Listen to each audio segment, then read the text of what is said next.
Welcome back mga kalapatids. Magte-training nga ulit ako mga kalapatids. Time check 3:59 AM. So bali na i-basket ko na lahat yung mga kalapati ko. Inalagay ko na sa training box. Ito na nga sila lahat mga kalapatids. Ayan, nailagay ko na nga lahat sila sa training box. Maambon nga dito. Ayan, pero titigil din yan. Mga kalapatids, nandito na ako sa lugar ng aking paghahagisan. Maganda nga itong napuntahan namin mga kalapatids dito sa Pililla. Ayan, kita na yung Manila yun.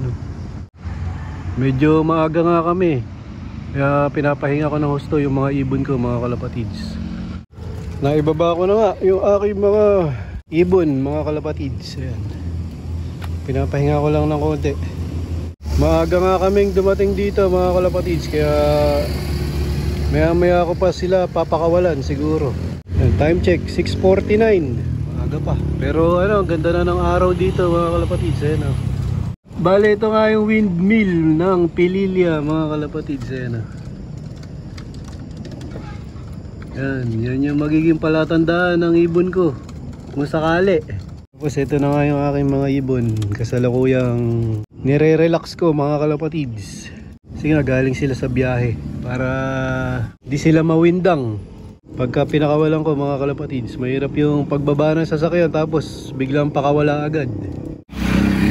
Maganda na yung makita muna nila yung lugar o masipat muna nila yung lugar at maamoy nila yung simoy ng hangin dito para malaman nila na i-release sila o itoto sila mga kalapatids. So yun nga yung opinion ko dyan. Para sa akin lang yun mga kalapatids. Ito nga yung spot na kanilang tatahakin. Ayun na, kitang kita na yung bundok ng Antipolo at dito sa kabila Manila. Ay, Paranaque. Ayan. Time check 7:16. Papakawalan ko na nga sila mga kalapatids.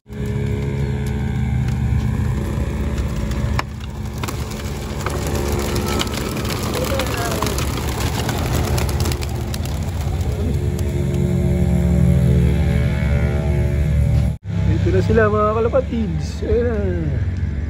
Zoom natin para makita nyo.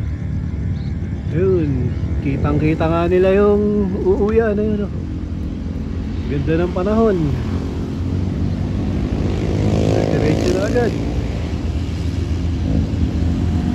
Di na umikot diretso na. Kita na kasi kagad nila yung yung uuyan nila mga kalapatids.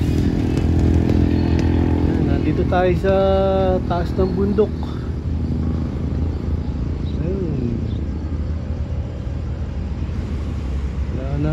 Hindi na nagpaligoy-ligoy pa, diretso na. Nandun na nga si JJBK ang sako lang, binaabangan na yung mga ibon namin.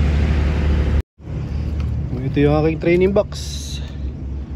Yan, wala nang laman lahat. So, ligpita na. Oy, padaan. Ay, padaan, sige. Ay, padaan. Kakarating ko nga lang mga kalapatids. So, ito na yung mga kalapati namin. Ilagay na kagad dito ni JJBK ang sako lang. So bali nakapagpahinga na nga sila mga kalapatids. Doon lang natin sila binitawan o pinalipad sa Pililla Rizal. Ang ganda nga nung spot na pinaghagisan ko mga kalapatids. So pinagpakawalan sa kanila. Pinakain na nga ni JJBK ang sako lam at binigyan ng tubig.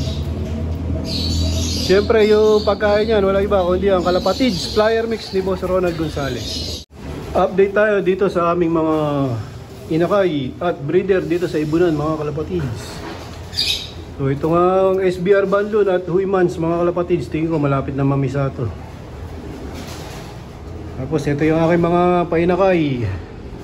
Yun nga yung mga brown dyan mga kalapatids, mga imbrek yan. Tapos itong dalawang blue bar na magkapatid, anak nito yan. SBR Banlon at Huymans. Tapos itong dalawang blue bar dito, itong Magnesmate. Anak naman ito yan mga kalapatids. Ito nga yung co-breeding namin na imbrek. Ni Sir Alvin Gan, ito nga yung mga lahi ng tatang, tapos ni Bupalo. Yan, magkapatid yan mga kalapatids, nestmate. Nag-anak ng checkered at blue bar white flight. Tapos ito na yung anak ni Bulak at ni Whirlwind mga kalapatids. Yan, purong puti na yan, tingin ko. Tingin ko itong isa, ito nasa kaliwa, barako to mga kalapatids. Tapos yung nasa kanan yung magiging hen. Sa tingin ko lang mga kalapatids ha. Kasi maliit yung isa. Pero tayo natin hanggang sa lumaki mga kalapatids. Siyempre hindi pa sigurado yan.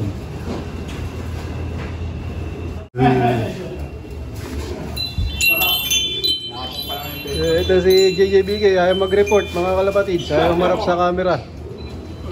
Walang face mask. Walang face mask. May nahuli ka yan, ma. Ah, May 5 nahuli.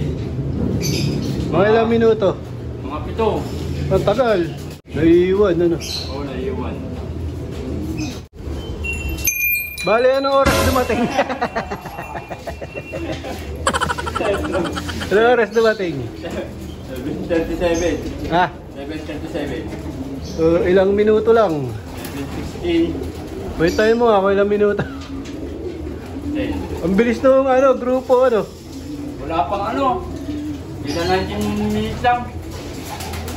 7:16 ko pinakawalan eh. Oo, tapos 7:37 dumating. Ah, 19 minutes, ay, ano, 21 wait tayo minutes. mo. Kung magaling ka sa math, ilang minuto? Kaya, 7:16. Minus 16, minus 37. For 21 minutes lang.